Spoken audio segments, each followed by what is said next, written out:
Hey folks, Josh Karyevsky. I'm going to talk today a little bit about a style of coaching that I use, some of my colleagues use, and it really is effective, okay?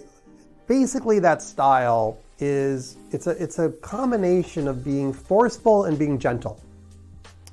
What does that mean? It means that if a team is struggling with something and I'm their coach, I am not just going to let them struggle and wait for them to come to me for help.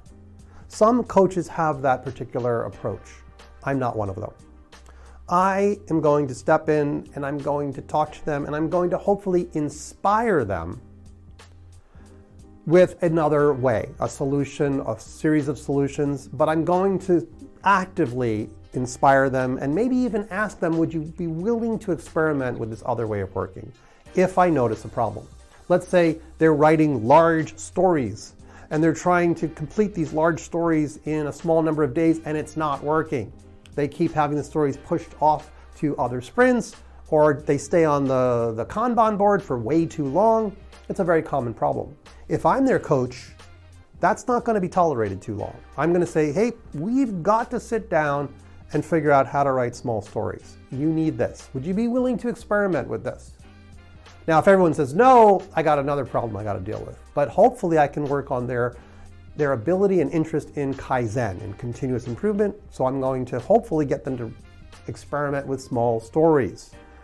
But it's active. It's not waiting for them to come to me.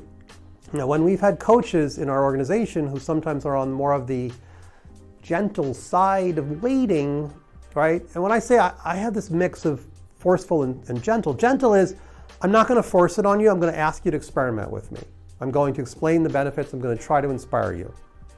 But when you're too gentle, you just wait around, nothing gets better, and you're waiting for things to improve, or you're waiting for the coachees, the people being coached, to ask you questions. That doesn't necessarily work too well. And weeks or months later, things are still not too good.